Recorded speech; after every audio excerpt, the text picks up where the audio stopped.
Good morning. I am Ravindra Kumar, Assistant Professor, Department of Commerce, Yogoda सत्संग महाविद्यालय।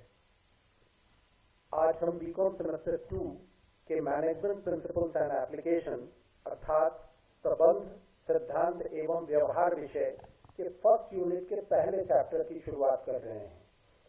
इस पहले चैप्टर में हम सबसे पहले प्रबंध का एक संक्षिप्त परिचय देखेंगे अर्थात एन इंट्रोडक्शन टू मैनेजमेंट, और इसके अंतर्गत हम ये जानेंगे कि प्रबंध क्या है, इसकी आवश्यकता एवं इसकी प्रकृति। तो आइए सबसे पहले जानते हैं प्रबंध का एक संक्षिप्त परिचय। प्रबंध किसी भी देश के आर्थिक विकास की कुंजी है अर्थात चाबी है। वर्तमान व्यावसायिक एवं औद्योगिक युग में प्रबंध को जीवन दायिनी तत्व माना जाता है अर्थात यह जीवन देने वाला है। बिना इसके शायद लोगों को कामकाज और दूसरी चीजों का नितांत अभाव होता, क्योंकि बिना प्रबंध के उत्पादन के विभिन्न साधन जिनमें भूमि, श्रम, पूंजी एवं यंत्र केवल साधन मात्र ही रह जाते, उत्पादक नहीं बन पाते। सीधे शब्दों में अगर कहा जाए तो भूमि, श्रम, पूंजी एवं यंत्र ये ऐसे साधन हैं जिन्हें प्रबंध उत्पादक बना देता है, अन्यथा ये यूं ही पड़े रह जाते।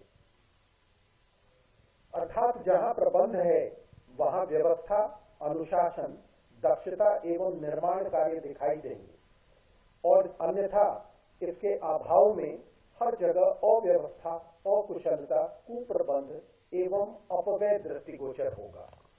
ये बिल्कुल सामान्य से तथ्य है। जहां प्रबंध है वहां व्यवस्था, अनुशासन और उत्पादन दिखाई देता है, और जहां पर प्रबंध नहीं है वहां पर अव्यवस्था और अपव्यय स्पष्ट रूप से दिखाई देता है। अब हम जानेंगे प्रबंध क्या है।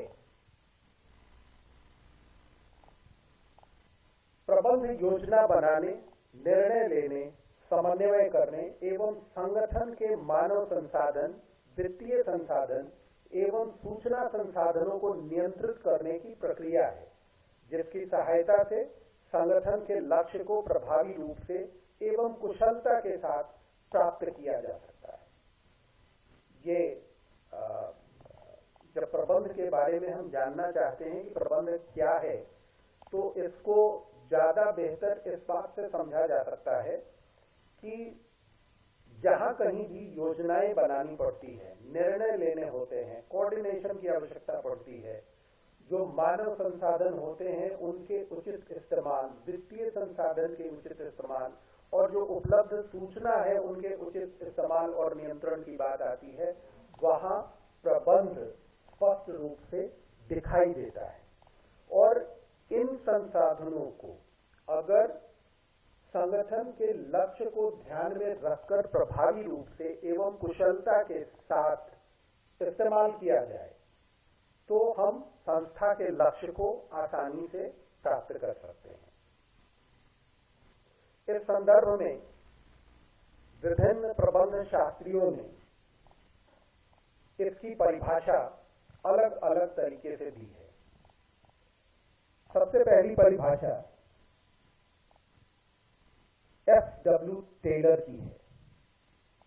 श्री टेलर कहते हैं कि प्रबंध यह जानने की कला है कि आप क्या करना चाहते हैं और तत्पश्चात यह देखना कि वह सबसे सर्वोत्तम और मितव्ययितापूर्ण विधि से कैसे किया जा सकता है। दूसरी परिभाषा जॉर्ज आर टेरी की है।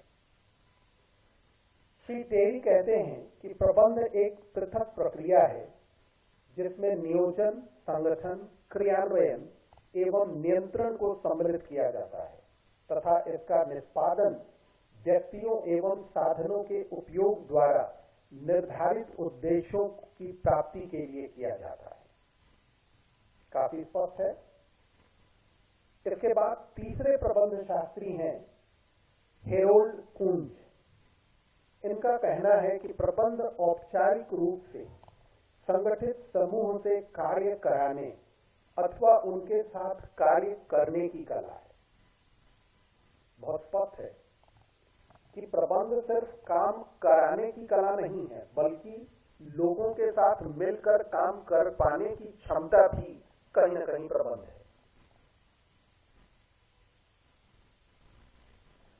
अब प्रबंध की आवश्यकता, इस शीर्षक में ये बताने का प्रयास किया है मैंने कि आखिर ये प्रबंध क्यों आवश्यक है। प्रबंध शास्त्री कहते हैं, या अब तो अनुभव के आधार पर यह कहा जा सकता है, ये कर्मचारियों में सुरक्षा एवं एकता की भावना जगाता है। जब हम कहीं काम करते हैं तो हमारा सबसे पहला एक दृष्टिकोण होता है, एक मान्यता होती है हमारी कि हम वहां सुरक्षित हों।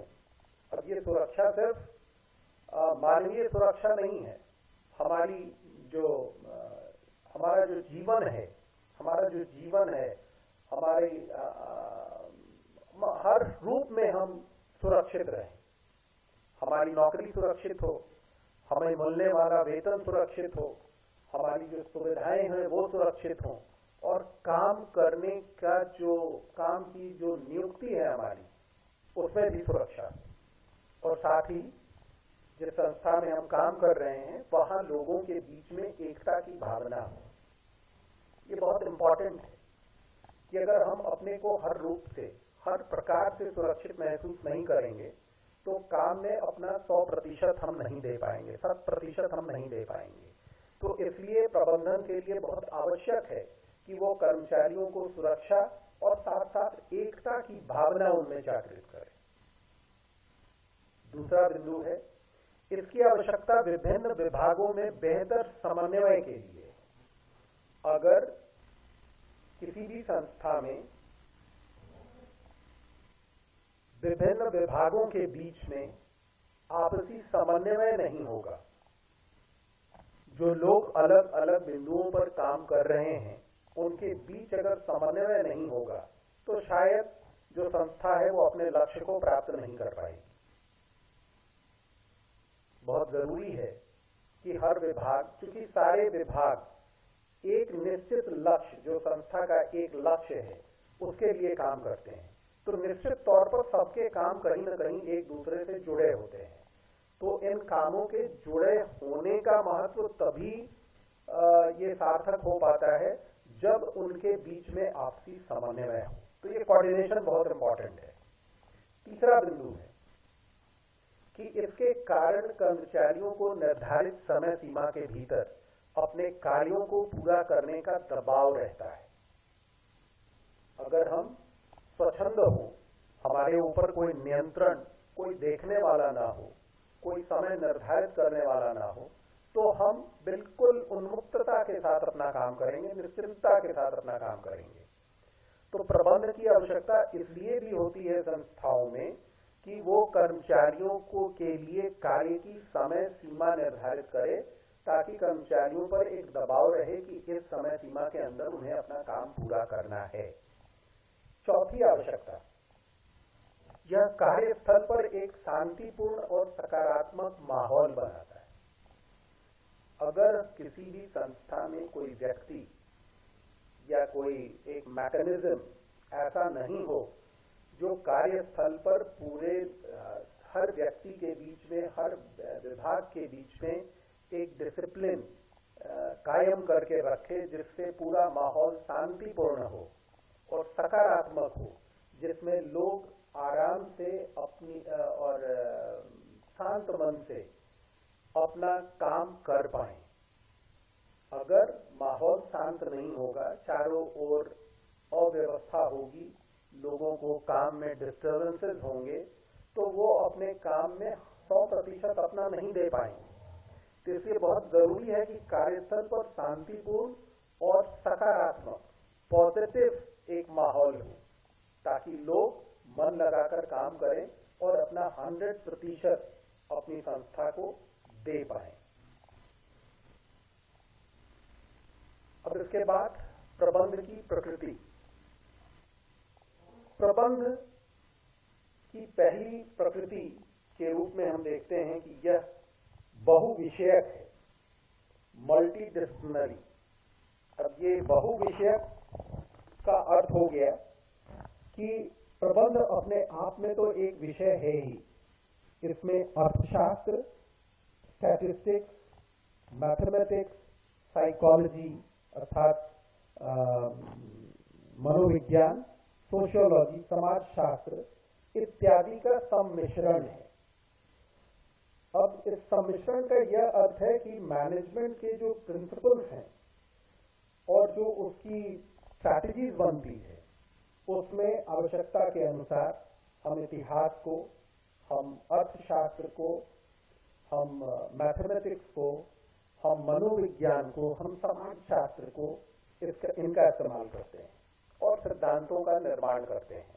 क्योंकि कार्य के दौरान हमारे सामने, हमारे समक्ष जो भी विषय आते हैं, जो भी समस्याएं आती हैं, उनके निराकरण में अगर वो मानवीय कोई पहलू है तो वहां पर मनोविज्ञान, समाजशास्त्र काफी मायने रखेगा। अगर वो कोई आर्थिक बिंदु है तो वहां पर अर्थशास्त्र, स्टैटिस्टिक्स, मैथमेटिक्स ये मायने रखेगा। इसी तरह से अन्य विषयों की भी आवश्यकता इसमें है और इसी कारण से इसे बहुविषयक माना गया है। मतलब इसका नेचर जो है वो बहुविषयक है, मल्टी डिसिप्लिनरी है। दूसरा बिंदु है कि प्रबंध के जो सिद्धांत होते हैं वो गतिशील होते हैं। डायनेमिक नेचर ऑफ प्रिंसिपल्स है इसका।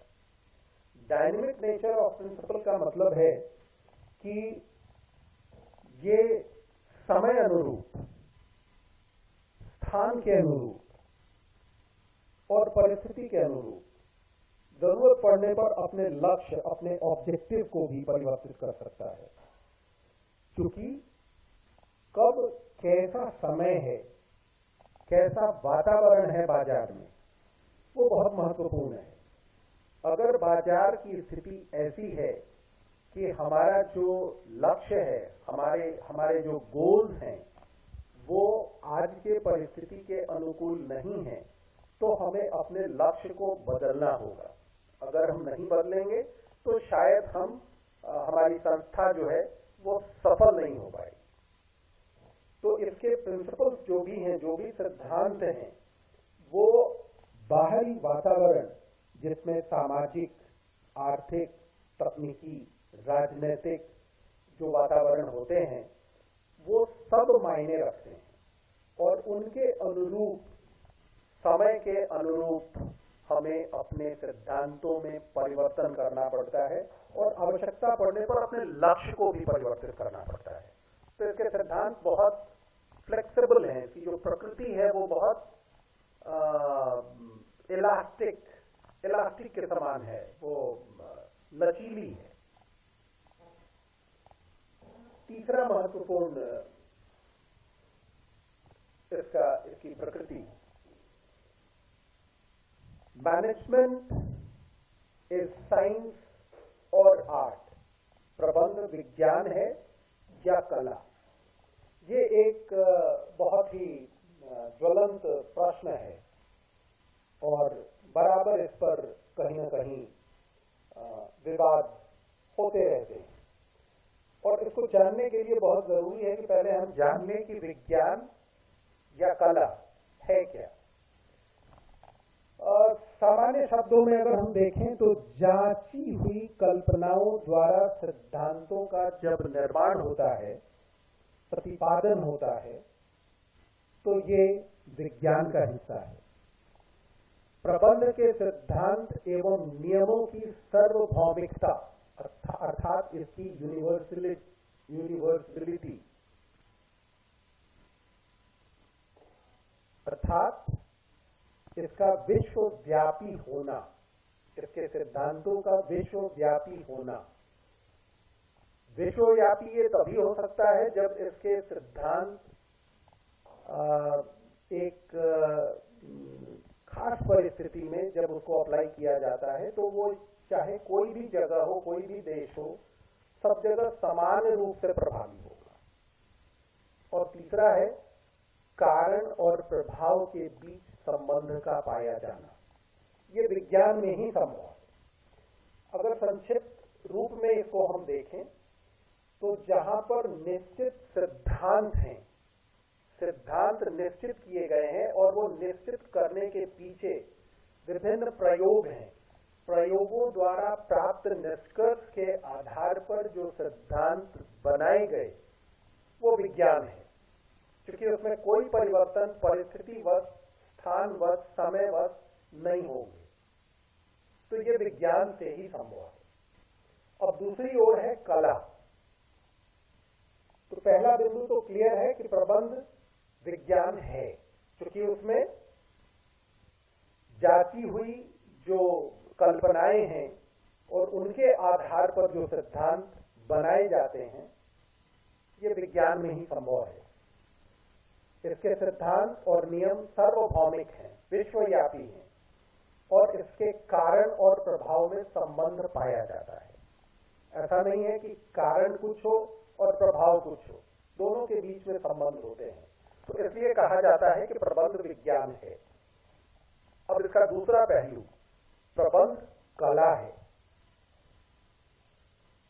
कोई भी क्रिया जिसमें दक्षता एवं ज्ञान के उपयोग पर जोर दिया जाता है और सोचे समझे हुए प्रयासों द्वारा लक्ष्य को प्राप्त करने का प्रयास किया जाता है, वो कला है।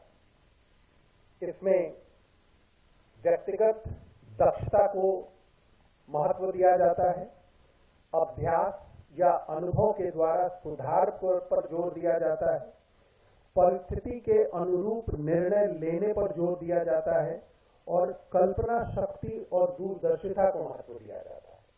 ये चारों पांचों बिंदु जो है वो दर्शाते हैं कि इसमें कहीं ना कहीं इलास्टिसिटी है, इसमें लचीलापन है। एक छोटा सा उदाहरण, गलती करो और सुधारो। जब हम कोई कलाकृति बनाते हैं, जब कोई ड्राइंग बनाते हैं, तो एक बार में हमारे लिए संभव नहीं है कि हम उस आकार को दे पाएं। तो हम बार बार पेंसिल से आकार देने का प्रयास करते हैं, उसे देखते हैं गहराई से और पाते हैं कि कुछ कमियां हैं, फिर उसे मिटाते हैं, फिर उसे सुधारते हैं और लगातार इन प्रयासों के द्वारा अंततः हम उसमें सफलता प्राप्त कर लेते हैं। तो ये बार बार सुधारते किसको हैं हम? अपनी गलतियों को। तो गलती करो और सुधारो के सिद्धांत जहां पर लागू होते हैं वो कला है। और प्रबंध में बराबर गलती करो और सुधारो की व्यवस्था है। अलग अलग काम के लिए इनको प्रयुक्त किया जाता है। तो इन दोनों बिंदुओं को देखने के बाद यह स्पष्ट है कि प्रबंध विज्ञान है या कला प्रश्न नहीं है। प्रबंध विज्ञान भी है और प्रबंध कला भी है।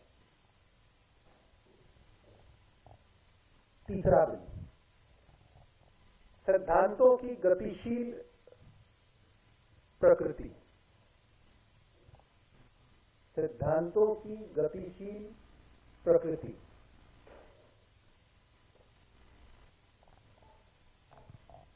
प्रबंध के सिद्धांत गतिशील हैं, डायनेमिक हैं। मतलब ये एक लगातार चलने वाली प्रक्रिया है। इसमें कभी भी कोई रुकावट या जिसे हम कहते हैं कि गति का भंग हो जाना, रुक जाना, इसके लिए जगह नहीं है। जब एक प्रबंधक कोई योजना बनाता है प्रारंभिक स्तर पे, प्रारंभिक काल में, और योजना के अनुरूप संगठन तैयार करता है, लोगों की नियुक्ति करता है, उन्हें ट्रेनिंग देता है, ट्रेनिंग के बाद उन्हें निर्देशित करता है और उसके बाद उनके बीच में समन्वय स्थापित करना और फिर उन पर नियंत्रण करने का काम करता है। ये प्रक्रिया लगातार चलने वाली क्रिया है। ऐसा नहीं है कि हमने एक बार योजना बना लिया और कार्य प्रारंभ हो गया तो योजना बनाने की क्रिया बंद हो गई। बराबर काम के दौरान कुछ न कुछ गतिरोध, कुछ न कुछ परेशानियां, कुछ रुकावटें आती हैं और उन रुकावटों का समाधान करने के लिए हमें पुनः योजना बनानी पड़ती है ताकि भविष्य में उस प्रकार की गलती न हो या वो रुकावट न आए। उसी तरह संगठन को बराबर सुदृढ़ करने की जरूरत रहती है। एक बार संगठन बन गया और काम प्रारंभ हो गया, लेकिन आगे चल करके दिखा कि काम में कमियां हैं और हमारा मार्केट उतना स्ट्रांग नहीं है, तो हम अपने संगठन को पुनः संगठित करेंगे ताकि वो मजबूत रहे। या दूसरी प्रवृत्ति है, स्थिति है कि हमारा काम बढ़ने लगा, हमारा व्यापार बढ़ने लगा, हमारे कार्य क्षेत्र में विस्तार होने लगा, तो वहां पर हमारे संगठन का जो पूर्व आकार है वो शायद प्रभावी ना हो, इसलिए हमको फिर से संगठन को संगठित करना पड़ेगा, पुनः संगठित करना पड़ेगा। वहां योजना की आवश्यकता होगी, योजना के अनुरूप हम उसको पुनः संगठित करेंगे। ऐसा नहीं है कि काम दिखने लगा कि बढ़ रहा है तो अचानक से उसमें कूद पड़े, नहीं, हम योजना बनाएंगे और योजना के अनुरूप संगठन को फिर से पुनर्गठित करेंगे और तब आवश्यकता अनुरूप पुनः लोगों की नियुक्ति करेंगे, उन्हें ट्रेन करेंगे, उन्हें निर्देशित करेंगे और फिर कोऑर्डिनेशन, नियंत्रण, जो भी काम है वो लगातार चलता जाएगा। तो डायनेमिक नेचर ऑफ प्रिंसिपल, इसकी प्रकृति फर्स्ट है। अब चौथा बिंदु है मैनेजमेंट एज प्रोफेशन, प्रबंध पेशे के रूप में। प्रबंध के पेशा होने के प्रति काफी सारी भ्रांतियां रही हैं। आज हम अधिकांश लोगों को पेशेवर प्रबंध के विषय में बताते हुए सुनते हैं, लेकिन पेशे की कुछ खास विशेषताएं होती हैं। एक तो ये क्रमबद्ध ज्ञान और तकनीकी दक्षता, systematic knowledge and technical proficiency इसमें आवश्यक है। दूसरा है नैतिक मापदंडों का पालन, कंफर्मिंग टू एथिकल स्टैंडर्ड्स। तीसरा, नवीन विचारों एवं कार्य की उत्कृष्टता पर जोर, emphasis on new ideas and best performance। और चौथा, पेशा परामर्श के रूप में, profession in the form of consultancy. और पांचवा है आचार संहिता, कोड ऑफ कंडक्ट। ये पांच चीजें जहां पर हैं मोटा मोटी तौर पे, उनको हम पेशेवर मान सकते हैं या मानते हैं। एक डॉक्टर, एक वकील अगर हम देखें तो उनमें ये पांचों गुण मौजूद हैं।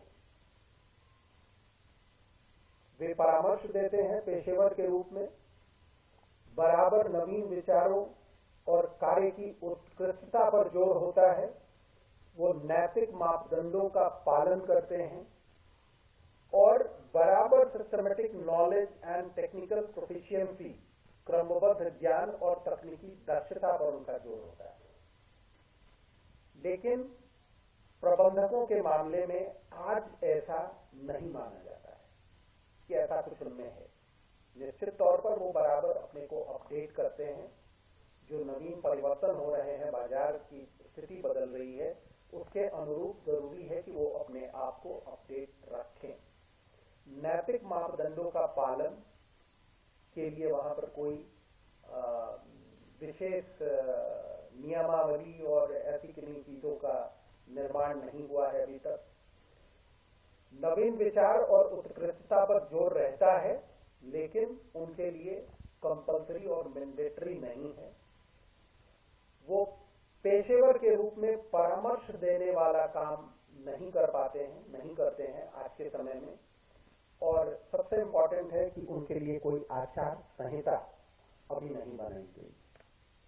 तो ये बहुत आवश्यक है कि ये 5 बिंदु एक पेशेवर के लिए बहुत जरूरी है। तो ये कहीं ना कहीं उनमें कमियां दिखाई देती हैं। इसलिए हम उन्हें आंशिक रूप से पेशेवर मान सकते हैं। आज के समय में प्रबंध को धीरे धीरे पूरे विश्व के संदर्भ में एक पेशेवर के रूप में मान्यता मिलने लगी है। उद्योगों में उनका महत्व दिन ब दिन बढ़ता जा रहा है। डॉक्टर्स, इंजीनियर्स, वकील, चार्टर्ड अकाउंटेंट, आर्किटेक्ट आदि पेशे हमारे मस्तिष्क में आते हैं और हम यह सोचने के लिए बाध्य हो जाते हैं कि क्या प्रबंध भी इस स्तर का पेशा माना जा सकता है। तो पहले मैंने जिन बिंदुओं का उल्लेख किया, हमें उन मापदंडों पर प्रबंधकों को देखना होगा जो अभी तक 100% उन मापदंडों पर खड़े नहीं उतरते हैं। तो आंशिक तौर पर हम प्रबंध को पेशा मान सकते हैं। तेजी से इस ओर काम चल रहा है, विकास हो रहा है और आशा नहीं पूर्ण विश्वास है कि कुछ दिनों में उनके लिए भी आचार्य संहिता आदि बनकर तैयार हो जाएगी। धन्यवाद।